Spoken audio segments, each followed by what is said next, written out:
Vous savez,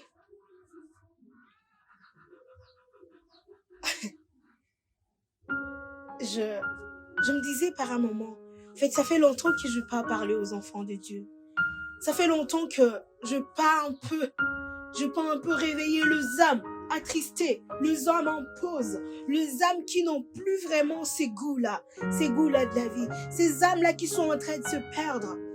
Ça fait un moment que je ne les ai pas parlé. Et pourquoi? Pourquoi je n'ai pas parlé à ces âmes? Pourquoi je n'ai pas parlé à ces personnes qui ont besoin, qui ont tellement besoin d'entendre cette parole? Et oui, par moments, vous savez, on fait de prières, on dit de prières, je vais dire. Et puis par après, quand les prières sont exaucées, on s'est dit, bon, ok Seigneur, je trouverai toujours un temps de pouvoir faire ceci et faire cela. Vous savez, il n'y a pas longtemps, quand j'avais une intention à cœur de pouvoir travailler, j'ai dit à Dieu, ok, tu sais papa, j'ai étudié pendant presque 3 ans et demi. Je finis mes études avec succès comme tu l'as promis. Par après, Seigneur, je suis là. Alors, bon, ok, comme je suis là, qu'est-ce qu'on fait? Du coup, qu'est-ce qu'on fait déjà? Parce que moi, je fais ce que tu m'as demandé de faire. Je finis mon devoir. Alors, c'est à toi, finalement, de continuer. Parce que là où moi, je me trouve, je sens qu'il est maintenant impossible d'avancer. Impossible de pouvoir voir loin. Alors, toi, Seigneur, toi qui connais Toi, alléluia. Il y a un passage dans la Bible qui dit... J'aime beaucoup ce psaume, c'est le psaume 139. Le psaume 139 nous dit que oui, le Seigneur nous connaît. Il nous connaît en fait. Vous savez, avant même que l'on soit debout dans le ventre de nos mamans, avant même que l'on soit l'idée de nos parents, le Seigneur, lui, nous connaissait. Il a tracé des lignes, Comme j'aime toujours le dire, il trace des lignes droites sur des lignes courbes. Amen. En fait, c'est ça. Il a tout prévu avant. Il a tout prévu en avance. Il est le maître de temps. Il est le créateur. Il est le papa responsable, en fait, comme j'aime l'appeler. Amen. Alors, vous savez, quand on est, il faut se laisser. Donc, se laisser, je veux dire, bercer. Se laisser bercer dans le mai de l'Éternel.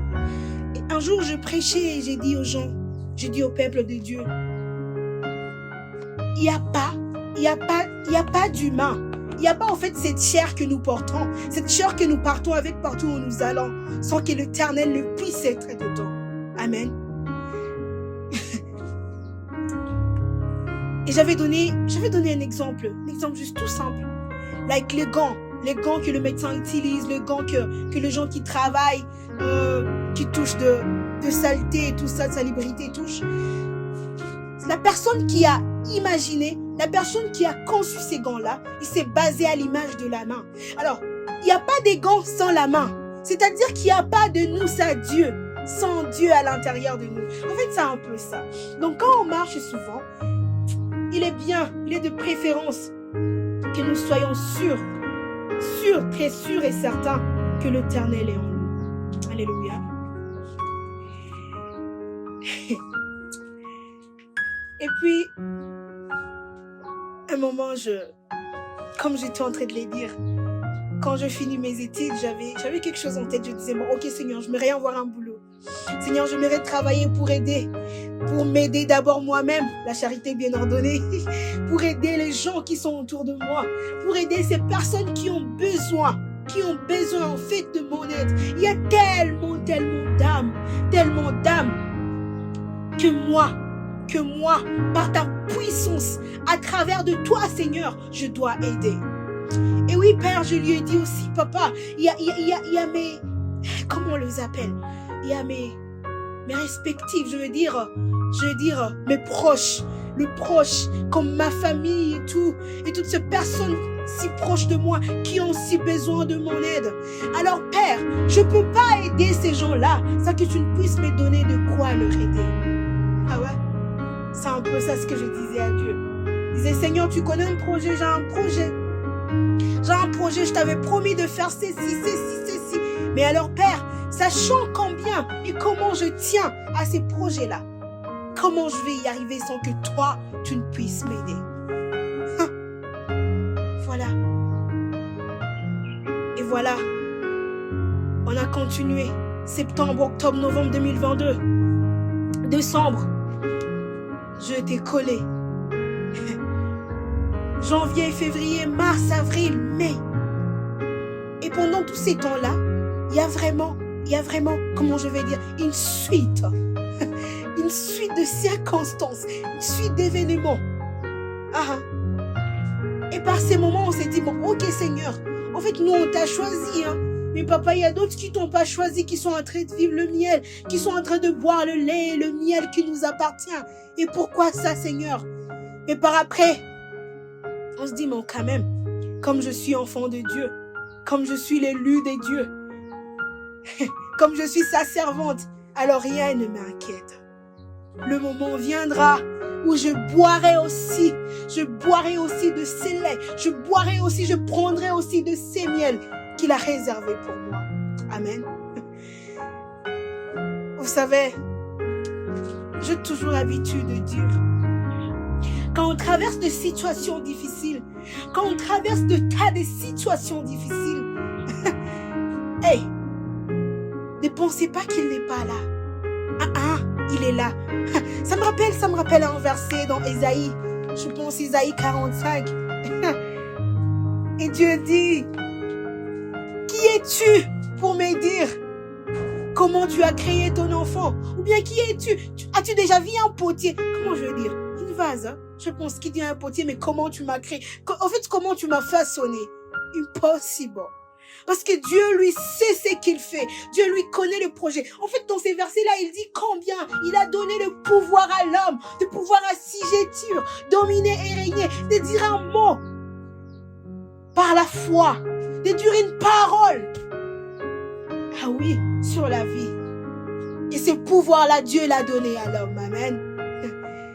C'est pourquoi j'étais en train de dire que ces successions-là de situations difficiles, cette succession-là de choses, des choses difficiles, faut pas le prendre comme un échec. Faut pas le prendre comme si Dieu n'est pas là. Sers-toi de ces situations-là pour en faire un témoignage. Fais de ces situations-là, en fait, retire de ces situations-là une prière qui puisse pleurer à Dieu. Vous savez, savoir dire merci. Souvent, j'ai l'habitude de mettre sur mon status. Oh, dire merci à Dieu. Ouais, tout simplement lui dire, bon, au fait, papa, je me suis réveillée ce matin. C'est pas parce que je le prévis hier soir avant de dormir. C'est pas parce que, en fait, j'ai dormi en train de chatter. Et bien après, j'ai dit, bon, il faut que je sommeille. Demain, j'ai un rapport. Ou bien, demain, je dois aller au travail. Ou bien, demain, je dois rencontrer quelqu'un. C'est pas pour ça. C'est pas par l'idée que je me suis mise dans la tête avant que je me réveille ce matin. C'est parce qu'en fait, il y a ces dieux-là. C'est parce qu'en fait, tu as ces papas-là qui t'aiment. C'est parce qu'il y a en fait ces responsables-là qui t'a donné ce souffle de vue, qui renouvelle ses bontés chaque matin, qui marche avec sa main sur ta tête chaque matin, chaque jour et chaque seconde. Comment ne pas dire merci à Dieu? Comment? Ça, c'est une des raisons. On se réveille, on ne sait même pas. En fait, on dort, on se perd. On ne sait même pas où on part. Mais le matin comme ça où je ne sais à quelle heure on se réveille, c'est pas par notre grâce ou notre vouloir, c'est parce que Dieu est là, c'est parce que Dieu l'a prévu. Pour ça, faut lui dire merci. De la même manière, quand il y a des situations que tu rencontres, des situations qui te dépassent l'entendement, des situations qui sont au-delà. Dit-on toujours que ce qui déborde le cœur, on le sent à l'extérieur. Voilà, des situations qui débordent. Une très grande douleur, des impossibilités qui débordent ton cœur et ton âme et que tu sens que non, je veux pas y arriver. Ah oui, pour ça aussi, il faut dire merci à Dieu. Il faut dire merci à Dieu. Savoir remercier l'Éternel. Il y a un verset dans la Bible, je ne me rappelle pas, dans Philippiens combien, ça peut être 4 ou 3. Dieu dit ceci: en toutes circonstances, révélez à moi dans la prière et avec un cœur reconnaissant, quoi qu'il en soit, venez avec ces cœurs reconnaissants. Alléluia. Dieu dit, il dit tout simplement, venez dans la prière. Donc il n'y a pas d'autre endroit, juste dans cette prière-là, avec un cœur reconnaissant, pour ce que le Seigneur a fait. lui dire merci. Pour ce qu'il n'a pas pu faire, lui dire merci. Pour ce qu'il a... Non, pour tout ce qu'il a dit, bon, ok, oui, je t'accorde. Dis-lui merci. Et c'est non aussi, dis-lui merci. Ces circonstances-là qu'il permet que ça t'arrive, dis-lui merci. Oui, parce que lui, il est Dieu. Il est Dieu, il connaît. Il connaît tes peines, il connaît ta souffrance, il te connaît depuis longtemps. Il sait ce qu'il a prévu pour toi. Il sait, en fait, je veux dire, il connaît le chemin qu'il a tracé pour toi. Alléluia. Par moments, on s'assoit, on se dit, bon, ok, papa. Ah oui, c'est immense, hein? C'est tellement fort. Ah ben ouais, qui suis-je? Qui suis-je seul personnellement, pour passer par-dessus? En fait, je sais pas comment on dit ça en français. C'est pas surpasser, mais c'est genre... des situations, quand on passe des situations. Donc, qui suis-je pour passer au-dessus, sans que toi, Éternel, tu ne sois dedans? Qui suis-je? Alors, au lieu de rester affligé, au lieu de rester dans le douleur, au lieu de rester par moments tourner autour de soi-même, se disant, bon, ok, en fait, moi, c'est comme si moi, toute ma vie, je serais comme ça, c'est comme si, comme ça. Prends un temps et dis merci à Dieu. Dis merci à Dieu parce que tu es tombé. Alléluia. Dis merci à Dieu parce que oui, tu as pleuré toute la journée. Dis merci à Dieu parce que tu as surkillé toute la journée, mais tu n'as rien trouvé. Alors que tu lui as dit le matin, Seigneur, moi je sors pour trouver ceci. Et j'ai confiance, j'ai foi que j'en aurai. Mais tu reviens le soir, tu n'as rien. Parce que lui, il a permis, dans sa toute puissance, dans sa grande puissance, il permet que ça t'arrive. Il permet que tu n'aies rien à la place où tu as dit que tu as besoin de quelque chose. Alléluia. Savoir dire merci à Dieu en toutes circonstances. Et vous savez, c'est un papa responsable. Il m'est arrivé à un moment, je traversais vraiment de moments difficiles. Mais il y a une chose que je disais toujours dans ma prière. Je disais, papa, tu sais, I know that you are God. I know that you are responsible. You are my father. Tu es mon papa et je suis ta fille. Donc je peux manquer de rien en fait. Je peux manquer de rien. Même si je ne trouve pas cette huile de lotion que j'aimerais avoir aujourd'hui. Mais je mange quand même. Il y a de ceux-là qui ne mangent pas. Même si je ne trouve pas de quoi m'habiller aujourd'hui. Mais je vis. Je ce souffle de vie, papa. Il y a ces gens qui n'en ont pas à cet instant. Oui, Père, j'ai besoin de mes gars. Disons un exemple simple. Mais Père, j'en ai pas. Mais quand même, j'ai un téléphone. Et oui, papa. Et après, il survient. En fait,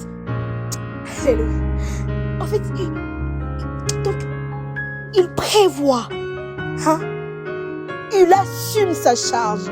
Amen.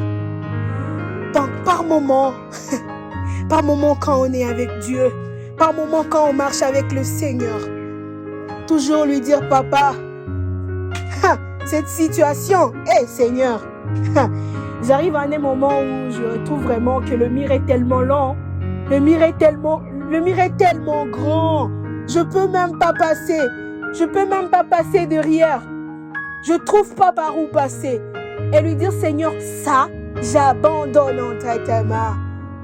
We have to know how to surrender all the things to God. You know, quelquefois je mêle, tu sais, avec un exemple simple, je me dis, bon, ok Seigneur, prenons un exemple simple. Bon, ok papa, tu sais, j'aimerais acheter une voiture. Ok, j'ai ni travail, j'ai ni argent, j'ai ni personne pour m'aider à avoir cette voiture. Et bon, est-ce que vous trouvez normal que je puisse m'asseoir des journées et des journées et peut-être de mois en train de penser, bon, ok Seigneur, j'aimerais avoir une voiture. Et que cette idée, je vais dire, englobe mon esprit, que ça prend de l'espace et de l'espace dans ma tête, alors que j'en suis incapable parce que c'est pas encore le temps. Ça me servira à quoi? Et ça crée des maladies de l'intérieur. Et voilà de tensions, et voilà de maladies de cœur, et voilà de mots et des mots et des mots et des mots. Mais pourquoi? Parce qu'on n'a pas su. On n'a pas su dire, ah oui Seigneur, voilà, c'est un désir que je possède, mais je ne peux pas y arriver. Alors, j'abandonne entre tes mains. Alléluia. Savoir abandonner. Savoir laisser à Dieu travailler sur cette situation et puis rester attaché à lui. Avec toujours cet esprit de reconnaissance. C'est un peu compliqué. Ça semble un peu difficile. Et même plus difficile pour certains parce que les âmes se diffèrent. Mais nous devons apprendre à l'école de l'Éternel à rester sur ces chemins-là qu'il a tracés pour nous. Quoi qu'il en soit. Vous savez, il y a une partie où il dit Alléluia. Il a rencontré ses disciples en train de pécher, je vais dire. Par un moment, ils se disent qu'on n'a eu rien. Et ils sont en train de rentrer. Mais Dieu leur dit, jetez le filet de l'autre côté. Et de là, ils ont trouvé le poisson. C'est par moment, on s'est dit, quand on est humain, cet individu, cette chair que nous portons, et qu'il y a l'Éternel au-dedans de nous, pourquoi ne pas aller de l'autre bord quand le Seigneur nous dit d'y passer? C'est vrai, on ne peut pas y aller seul. On ne peut pas y aller seul. Mais avec lui, on est capable de passer de l'autre côté de la rivière. Avoir Jésus dans son bateau, c'est quelque chose que j'aimerais vraiment vous inviter à avoir. Il faut avoir Jésus dans vos bateaux. Ayez un Jésus dans vos bateaux. Je ne sais pas comment ou combien, je ne sais pas. Hein? Je ne sais pas comment vous traitez votre relation avec le Seigneur. Je ne sais pas. Mais s'il vous plaît, ayez-le dans vos bateaux. Quoi qu'il en soit, vague, vent, je ne sais pas quoi. Ayez confiance parce que Jésus est dans votre bateau. Vous allez y arriver. Que Dieu nous donne la force. Que Dieu nous donne la grâce de toujours tenir. Malgré tout ce que nous demandons. Malgré nos intentions personnelles. Malgré tout ce que nous traversons. Ayons foi en l'Éternel. Ayons toujours ces moments-là de dire, bon, ok Seigneur, moi j'échoue. Faut accepter et dire, oui papa, j'échoue. Là, je n'en suis pas capable et j'ai besoin de toi. Fais aussi ceci. Moi, je reste attaché. Moi, je reste tout près de toi. Alors, papa, bats-toi pour moi. Et il va le faire. Malgré les larmes et la souffrance du temps, Dieu est capable.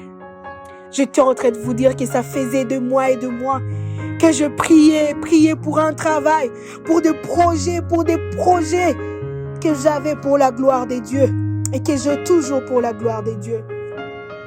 Et oui, l'Éternel ouvre un chemin. Il ouvre un chemin. Mais quand il voit que nous sommes en train de nous perdre dans ces chemins-là qu'il a ouverts, il nous dit, reviens un peu en arrière. Reviens un peu, je vais te montrer ce que tu faisais. Et là, il te montre derrière toi, tu vois ce que tu étais. Tu vois ce que tu disais. Et après, vois ce que tu es en train de faire. Est-ce que tu vois que le chemin où tu es en train d'aller, c'est le bon chemin? Et là, il te dit, reviens un peu mon enfant. On va un peu parler. Assis-toi, on va encore étudier. Et ces temps-là, c'est ces temps qu'on appelle, et que moi j'appelle l'école de Dieu. C'est ces temps-là que peut-être tu es en train de traverser aujourd'hui que toi tu ne comprends pas. Tu te dis, oui papa, hey, mais Seigneur, je ne manquais pas. En fait, je vais dire, je ne manquais de rien. Seigneur, tu as permis que ceci arrive. Mais pourquoi je traverse ceci? Et oui, assis-toi et écoute ce qu'il va te dire. Écoute attentivement. Qu'est-ce qu'il veut que tu tires de cela? Alors, ne soyons pas pessimistes. Ne voyons pas le mauvais côté, mais voyons plutôt le bon côté de choses. Pendant ces années, pendant tant d'années, je suis et j'arrive à cet instant. Est-ce que c'est parce que je le veux? Est-ce que quand j'ai eu même cette eau à boire, c'est parce que moi je l'ai prévu? Si Dieu n'était pas dedans, je ne pouvais pas en avoir. Alors dis-toi que même cette situation, que même ce que tu es en train de traverser aujourd'hui, ça va passer. Ça va passer. Ça va passer. Ça va passer, mais laisse-toi guider par Dieu. Prends la main de l'Éternel. Dis-lui de te prendre la main. Dis-lui d'illuminer ton chemin. Dis-lui d'être ton archer. Et t'en fais pas. Tu ne sentiras pas cette douleur tellement énorme comme tu pouvais la sentir quand il n'est pas là. Que Dieu nous bénisse. Que Dieu vous bénisse. Que Dieu prenne soin de vous. Que Dieu prenne soin de nous. Parce que c'est un papa responsable. Et moi, j'ai confiance en lui. Que même dans de moments difficiles, dans de moments impossibles, il est présent. Et il sera toujours présent. Parce que lui, il est Dieu. Il s'appelle Je suis pour te dire que tu sais. Il y a des moments où tu arriveras, tu te diras, bon, ok, ça, je sais. Je sais. Et oui, je sais. Et je fais ça. J'ai vécu ça. Et par ces témoignages-là, tellement d'âmes perdues vont revenir à l'Éternel. Amen. Alors invitons-les en ce moment dans nos vies. Abandonnons tout entre tes mains et disons merci Seigneur. Merci Papa. Merci Seigneur Jésus pour ce bas, pour ce perfection, pour ces imperfections qui se passent dans ma vie. Aïe. Merci Seigneur pour tout ce que tu fais et tu ne fais pas. Merci Papa. Merci Seigneur pour ce que tu m'as donné et ce que tu ne me donneras jamais. Merci Père éternel. Merci Seigneur parce que je suis ce que tu veux. Merci Seigneur pour ton amour. Merci Seigneur pour ta miséricorde. Donne-moi la force de tenir. Donne-moi la force de revenir toujours à toi quand je sens que c'est lourd. Donne-moi la force d'abandonner entre tes mains. Et fais à ce que Père éternel, je ne me perde. Et oui Yahweh, que ton nom soit élevé à jamais. Et que je ne marche jamais loin de ton chemin. Merci Yahweh pour ces instants. Merci Seigneur. Merci pour tout éternel. Et oui, je t'aime. Amen. Que mon Père, que mon Seigneur, que ce Papa responsable vous bénisse. Et que cette parole touche le cœur de chaque personne qui se retrouve dans des situations difficiles, dans des situations auxquelles il ne peut pas tenir face. We have to learn how to surrender other things to God. May my God restaure ton âme, ton cœur, ton esprit, afin que tu lui plaises et que tes comportements et tes actes lui plaisent à jamais. Soyez bénis, enfants de Dieu.